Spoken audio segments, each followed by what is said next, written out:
Tonight on SportsDesk, one former UM Sebastian broke boundaries during her time at Miami. Reporter Daryl Barnes will tell you her story.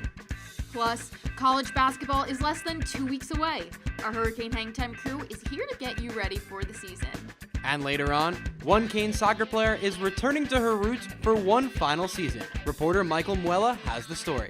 All that and more, SportsDesk starts right now.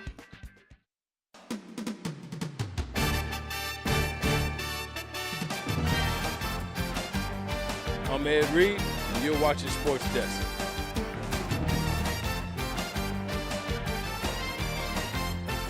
Hi, I'm Jim Kelly, former UM guy. You're watching SportsDesk. What's up? I'm DJ Williams, and y'all watching SportsDesk.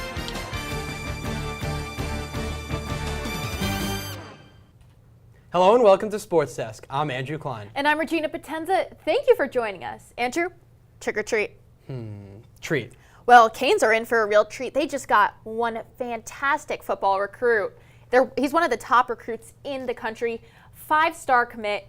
Corman McLean is number 4 ranked football player and top ranked center back in the class of 2023 by ESPN.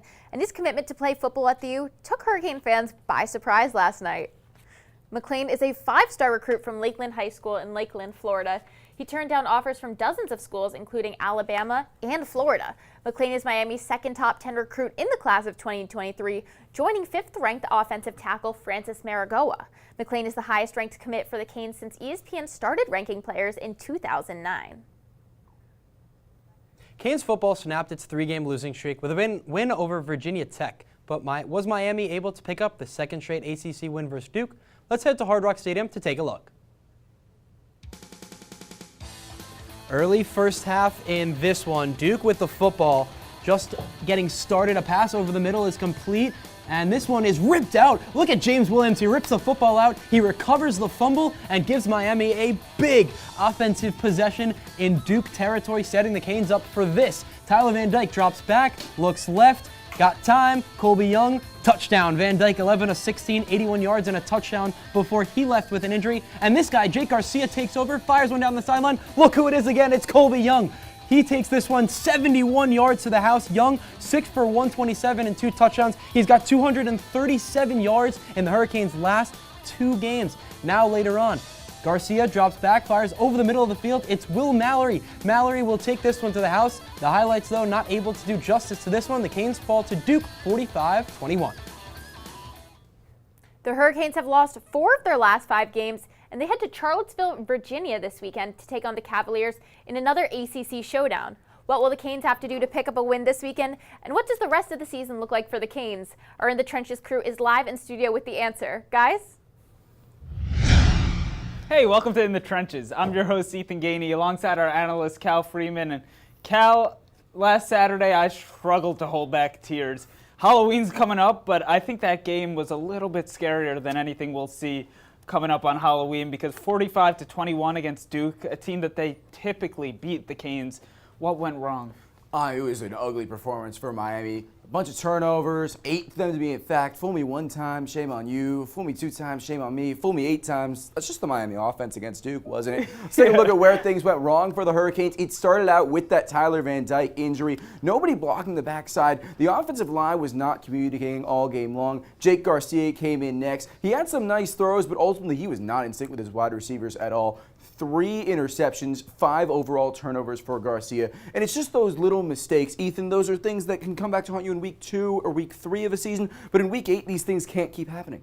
No, they can't happen. 8 turnovers, as you mentioned. They let Duke have the ball on their own 30 or less 4 times throughout the game. I think we spoke about the penalties last week. I'm sure Mario would have rathered the penalties at this point than all these turnovers. And, you know, speaking of Mario, do we think there's like a culture issue going on in the org? Well, it's clear there's a lot of different pieces on this roster. When you look at the way that these 3 recruiting classes have gone, they've gone under 3 different philosophies of coaching. As we take a look at the players that played against Duke, 54 of them to be exact, but 10 of them were recruited by Mark Richt. Ethan, that was 5 years ago came in with an entirely different philosophy than Manny Diaz, who still recruited most of this roster, including most of the quarterbacks, a couple of transfers.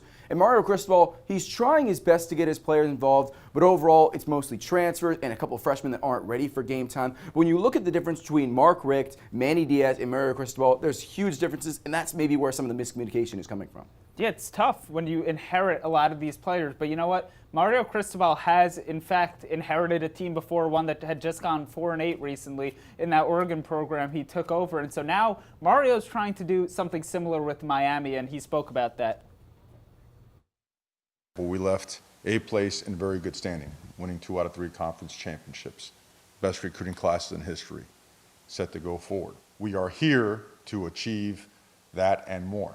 It's a different blueprint. It's a blueprint that has stood the test of time at the place that we've mentioned a million times before.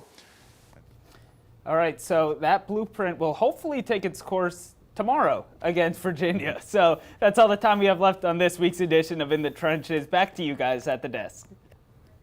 Thanks, guys. Well, last week, Darryl Barnes told us a little bit about the history of Sebastian the Ibis. Tonight, he'll show you how one student changed the course of Sebastian's history for good. Last week, I told you how Sebastian came to be at the University of Miami. And this week, in part 2 of More Than a Mascot, we explore how one student rewrote history during her time in the suit. Do you want a notebook? On the surface, Madison Klinger looks like just another college kid. But she's actually the girl inside the Miami Hurricanes' biggest fan, Sebastian the Ibis. She's not the only one in the suit, though, because it actually takes a whole team of students to bring the bird to life. Our goal is to always have the team be a cohesive unit because we're all representing one character. A former Sebastian himself, Will LaRosa is the coach of this team. But joining it comes with a catch. Everybody lives a double life, but one of the 2 lives are the same. People who join the flock have to keep it a secret, and they take it really seriously. What can't you tell us? There's so much I can't tell you. Why? Because it'll blow the whole operation. My lips are sealed. I don't have anything for you. Nothing? No. How many suits? How many people are there? None of that. It's a secret because we don't want like, oh, look, Jake did this crazy thing. It's like, no, like Sebastian did this crazy thing. It's like, we are Sebastian. We're not Jake. We're not Madison. It's such a secret that they wouldn't even let us in to record the auditions. We have a tryout process. You actually put the suit on. You have to come in with a 1-minute skit and then a 1-minute dance routine. Then there's an interview process at the end of the tryout. But if any UM student can try out, why was Maddie the first female mascot in over 40 years? We've had girls try out in the past, and we always just look for the people that do the best job and have the best enthusiasm, and Maddie, had that enthusiasm probably more than anybody else. It's just tough because I'm a tall girl. I'm 5'9", 5'10", and a lot of the girls who do try out are like 5 feet. It's not because you're a girl that like we don't take you. It's just because like we all do have to look the same in suit. And aside from the look, there's also the physical demands. It's a tough job. I do the same thing the guys do. Like we have to be able to kind of like be athletic, keep that stamina. And for 3 years, Maddie did it and she had everyone fooled.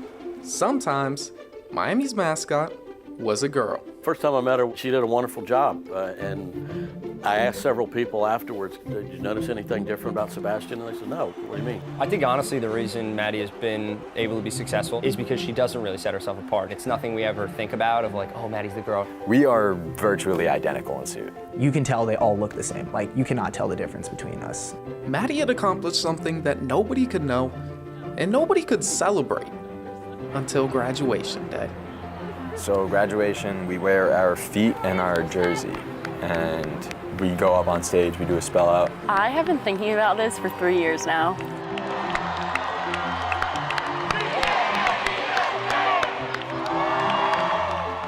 This is the moment where Maddie revealed her identity. When she came out and revealed it was her, we were shook about it, but at the same time, we knew it would be her because it was really fitting for her personality. And it's also when the pride really sunk in. The joy she brings inside that suit to people that she doesn't know or may never see again, but she absolutely made their day. And so that's kind of cool to watch as a parent. Have you guys seen this have an impact on her in any way? I think it's really helped her grow. I think I'm going to get emotional.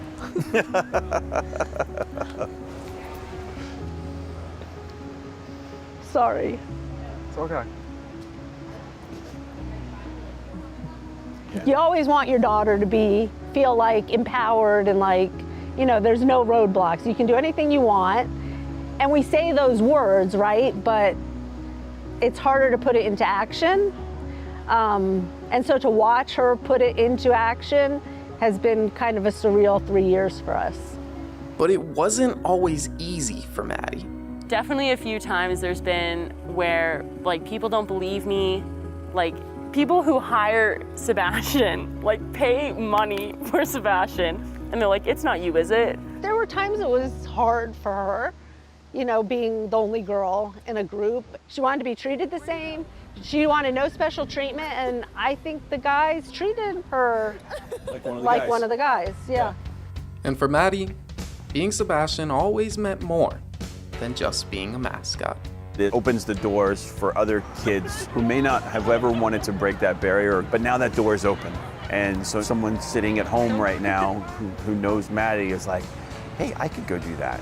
It's kind of like an end of a chapter in your life, and you can kind of look back at it and be like, yeah, I did that. You could be larger than life, bigger than the world, living out the hopes and dreams of every boy and every girl. Maddie might have graduated in May, but her legacy lives on. Maybe more girls will follow in her feathery footsteps. Or maybe there's already more inside the suit. I guess that's just another secret. We'll just have to wait to find out. For UMTV, I'm Daryl Barnes. We're in the heart of college sports season right now, and a lot has been going on in Kane's social media. Niles Nassim is here to bring you up to date, so stay with us.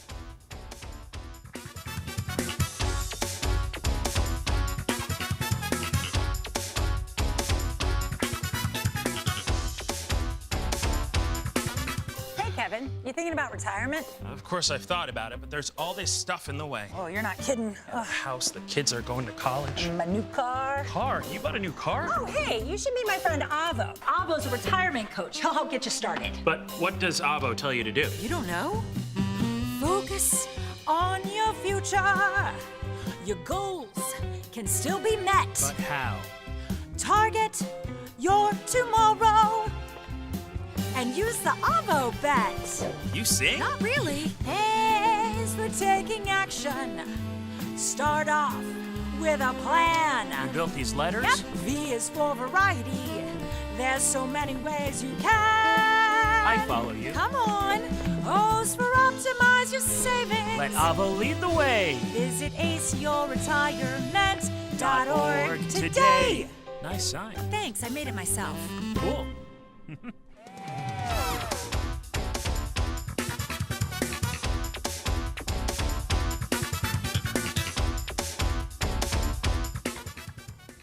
There is less than 2 weeks until the official start of Kane's basketball season. The men's and women's teams will play some exhibition games this upcoming week to prepare for the start of the season. Our Hurricane Hang Time crew has more details. Guys? Welcome back to this week's edition of Hurricane Hang Time. I'm your host, Justin Walkneen, joined by Jake Baum and Juliana Warnock. Now, the start of the season is all but upon us here with exhibition games for both men's and women's teams coming up in the next few days. Let's start with the men's squad here, Jake. Their season kicks off Sunday, October 30th against the Crimson Hawks of Indiana University at Pennsylvania. So tell me, Jake, even though it's just an exhibition game, what can we expect to see this Sunday? Well, against IUP on Sunday, it's going to be the first look for Kane's coaches as well as Kane's fans to look at Norchad Omier and Nigel Pack at power forward and point guard, respectively, projected starters this year. Certainly a lot of hype around them entering this season, so we're going to get a first chance to look at them this week. Right, and as we know, this roster is absolutely loaded with athletes, more than some Canes fans may even realize. So tell me, who could you see standing out as a potential surprise in this game? Well, Justin, we all know about Jordan Miller at small forward, but something they did this offseason was bring in A.J. Casey to most likely replace Jordan Miller at the end of this season. A lot of hype around him, and we're going to see how he plays on Sunday. Definitely looking to see how that unfolds this Sunday. But I want to the women's squad here, Juliana, just a couple days later. Their season kicks off Wednesday, November 2nd against the Barry University Buccaneers. So tell me, what can we look forward to here? Yeah, Justin, so on Wednesday, we will be able to see that the team is really creating space on the court, and Hurricane fans can look forward to the team really pushing their defense, and this is going to really show against Barry on Wednesday. Absolutely, and like we mentioned before, this is just an exhibition game here, so in what ways could you see Coach Meyer potentially experimenting with the lineups and schemes in this game? Coach Katie can really play around with positions during this exhibition game and see what works best for the team for this upcoming season. And we can see players like the Cavender twins really shine through against Barry. Right, and definitely excited to get a first look at both of these teams in the next few days. But that does it for this week's edition of Hurricane Hang Time. Back to you guys at the desk.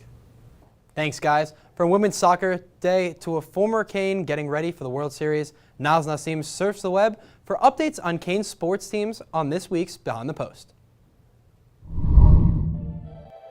In the great words of Rebecca Black, it's Friday. Friday, we got to get down on Friday, so you know it's time to take a ride down the social media highway with me, your designated driver, Niles Nassim, your host with the most. And when you see me on screen, it's time to go behind the post. Last week, the Canes took on the Blue Devils at home in a clash of ACC rivals at Hard Rock. The two teams will battle it out in a fairly tight game for the first 3 quarters, but the Canes will come up short 45-21 due to Duke scoring 21 unanswered points in the 4th quarter. The Canes will look to bounce back against UVA tomorrow, and prayers up for TVD as he suffered an injury, and we hope to see him on the field again soon. And shout out to Canes Soccer, who had senior day yesterday. However, they would lose to UVA 1-0, but that doesn't mean that this team still isn't our heroes. Thank you so much, you guys, for your time here at the U. We salute you here at Sports Desk. And just a quick congratulations to Canes baseball alumni Paco Figueroa for getting to the World Series. It's always great to see Canes killing it on life's biggest stages. And T-minus 2 weeks till we bring that hardwood heat. As basketball is back and both the men and women are on the attack, we can't wait to see another great season from them, and the season begins on November 7th.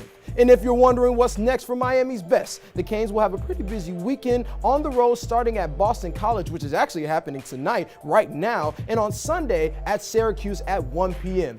Both games, and I mean both games, are must-see television, so make sure you tune in. You don't want to miss it. But hey, that's all the time I have for you this week. You already know what to do. Be blessed. Don't stress, because you know where to find me right here on Fridays on Sports Desk. I'm Niles Nassim. Up next on Sports Desk, Brandy Troop is back this week and dives into the life of swimmer JC Hinton. Don't go anywhere, we'll be right back. But first, it's time for some trivia. Colby Young earned ACC Receiver of the Week after his performance against Duke, becoming the second Hurricane to receive both consecutive 100-yard games since 2021. But who was the last Miami wideout to achieve the feat? Is it A, Charleston Rambo, B, Mike Hartley Jr., or C, Jeff Thomas, or D, KJ Osborne? The answer when we return.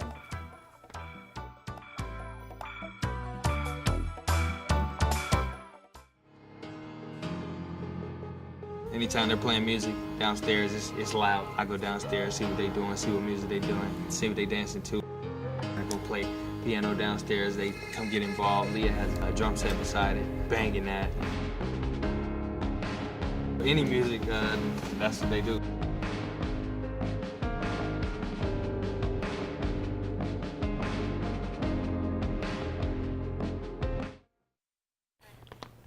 So what are you guys dressing up for as Halloween? I'm going as a Power Ranger. Oh my goodness, what color? I'm going as the red one. Oh my gosh, I love that. What about you, Andrew? I gotta stick to the classic. My boy Rick Sanchez from Rick and Morty. Oh yeah, That's a good for one. sure. That's awesome. He's the guy. He's the man. He's the man. Very For true. sure. That's very I've true. seen a few Yeah. episodes of that show before. Sometimes we can do things that exclude others. You're still talking to your friends. It's complicated. I think he went back in. We gotta go get him. Welcome to Jumanji. Even the smallest words and actions can have a big effect on someone. You have the skills. Because of you, someone's entire day, their year, or their life can change. Remember, the future is in your hands. Visit becauseofyou.org to learn more. Totally, let's do it.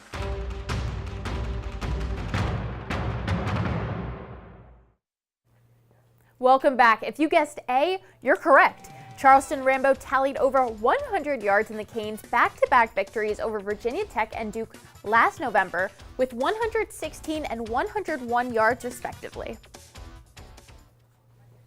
In college sports, the transfer portal is always active with star athletes looking for the right fit. Michael Muella sat down with one Canes soccer player who's making the most of her time in Coral Gables. The homecoming football game may be just a week away, but for one Canes football player, she had a homecoming of her own just in time for her senior season. I sat down with forward Chloe O'Neill to learn what it meant for her to come back to her roots in South Florida. Chloe O'Neill is among the many seniors on the Canes women's soccer team, but her journey to Miami has been quite different from her teammates. The South Floridian returned home this year after spending her first 4 seasons at Villanova, where she scored 19 goals and dished out 15 assists in 62 games for the Wildcats. Honestly, I wasn't even sure if I wanted to play a 5th year, but I had a good relationship with Coach Sarah already, and I just took a visit here and I ended up loving it. I loved the atmosphere, I loved the coaches, and I was just really happy to come back home. Now, as a grad student, Chloe has started every game for Miami this season, and she scored 3 goals. Her first on September 22nd at Pittsburgh and twice at NC State. But her teammate and lifelong friend Katerina Molina believes it's what happens off the field that makes Chloe special. She always treated me as like a younger sister, and like I always looked up to her as like an older sister too, and just throughout the years we've gotten closer, especially since her and my sister have gotten a lot close, like they're best friends. Her personality and just how she carries herself, she's really like happy-go-lucky and just really down to earth, and honestly like she's just so driven in everything she does. With the regular season behind her, Chloe was grateful for the opportunity to come home and kickstart the future of Miami soccer.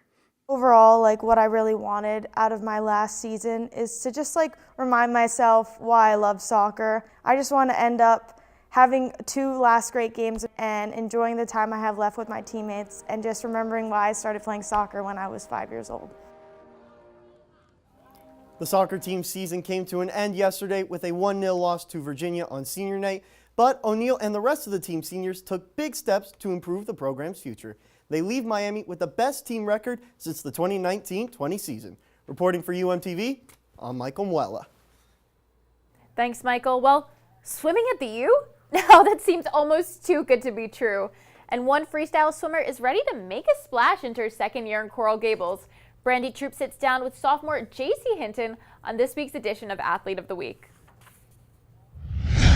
Hello everyone and welcome to this week's edition of Athlete of the Week. I am your host Brandy Troop, and today I am joined by swimmer JC Hinton. Hey JC, how are you? Brandy, I'm doing well. How are you? Super excited to talk to you. Gotta dive right on in. I want to play a game called Sink or Swim. I'm going to describe some elements of pop culture or from the realm of aquatics, and I want you to guess what it is that I'm describing. If you don't know, feel free to pass, but I'm thinking you got it. We're going to have 30 seconds on the clock, okay? Okay, I'm ready. Let's start the clock. This is a type of swim style, and it's also a creature. Butterfly. This is a tank of water that is steamy and people relax in it. Hot tub. You use these to protect your eyes from the water. Goggles. You watch this streaming service when chilling with bae. Netflix. Yes, this gives your makeup the perfect glow. It shimmers. Highlighter. Yes, when you want waves in your hair, you can use this heated hair tool. Curling iron. Yes, that's what I'm talking about, girly. Okay, that's it for the games. Want to know, how is your university experience so far? So far, it's been really great. It was a big adjustment from high school, but I love it. I love being in the warm weather here in Miami. I mean, you can't beat an outdoor pool. And I love the people, so it's been great. And how's your season so far? The season's going well. We are 1-1, and we went up against Arizona last weekend, University of Arizona, which was a lot of traveling, and they were a competitor we have not been against yet. So it was good. It was good to see where we were in the middle of the season, but I'm excited. We're racing FSU next Friday, so it should be good. Yes, and we cannot wait. That was JC Hinton. I am Brandy True, Athlete of the Week, and happy early birthday, JC. Oh, thank you. Still ahead on SportsDesk, we'll hear about one UMT member who has shown her importance off the field. Stay with us.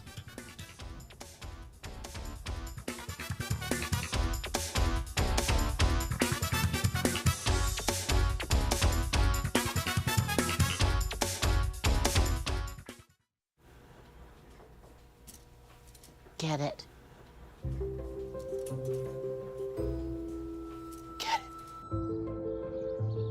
Get it. Get it. Get it. Get it. Get it.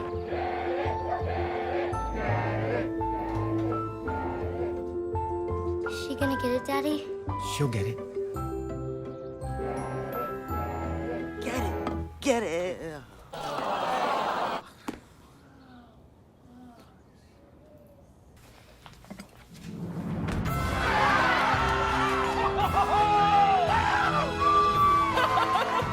When you bring home a Goodwill find, you give your whole town a reason to celebrate because you're also funding local job training and placement programs in tech, healthcare, and more. Goodwill. Bring good home.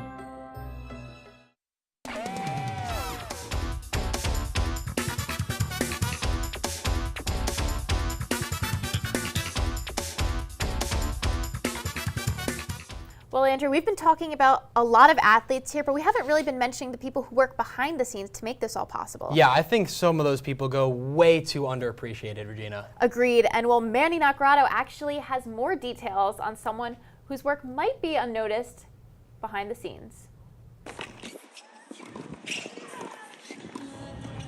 Tennis, track, soccer.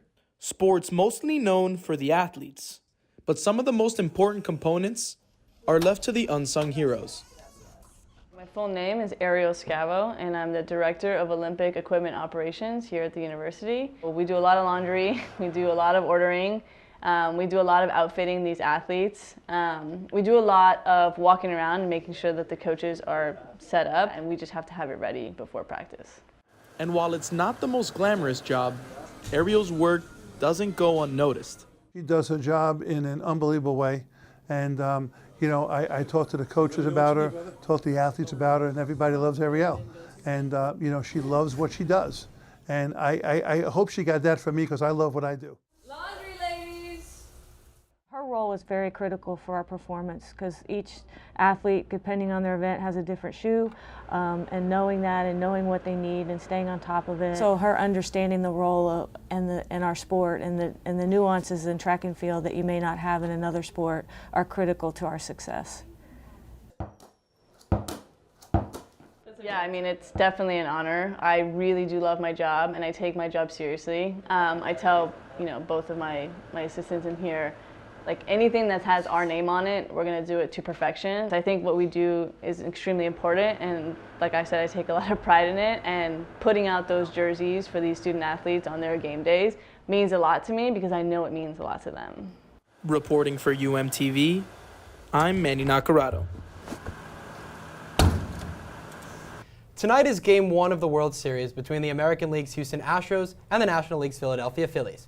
It's the fourth trip to the Fall Classic for the Astros since 2017, while the Phillies are making their first appearance in the World Series since 2009. Let's take a look at how they got there on this week's special double edition of Play of the Day. Phillies Astros, Bryce Harper, left field. Is it gone? Two-run jack with nobody out in the bottom of the eighth. His second of the series. Bryce Harper, the NLCS MVP, hitting 400 on the series, delivers a blast, and Philly is in the World Series. And our producers, knowing we're Yankees fans, just had to put this in the show. Here's Astros third baseman Alex Bregman with a base hit into right center field, bringing Jeremy Pena across the plate to score the series-clinching run. The Astros eliminate the Yankees for the third time in the last 6 years, with Pena being named series MVP. And staying in baseball, some things are bigger than sports. And for this Philadelphia Phillies fan, the team's World Series berth meant more than just a trip to the Fall Classic. Take you out to Philly for this one. A great story here. Phillies going to the World Series, and here's this guy. His wife just passed away. Those two were Philly fans their whole lives while they were together, and you can see the joy, the elation on his face. An incredible moment, and it just shows how powerful sports truly are and how they bring everybody together. What a great story to read about. That really is. You know, sports bring people together like a community, a family, just bonding over players, teams, all kind of working towards the common goal, common win. And stories like that just really do warm your heart. Well, that's all the time we have for this edition of Sports Desk. We'll see you again next week.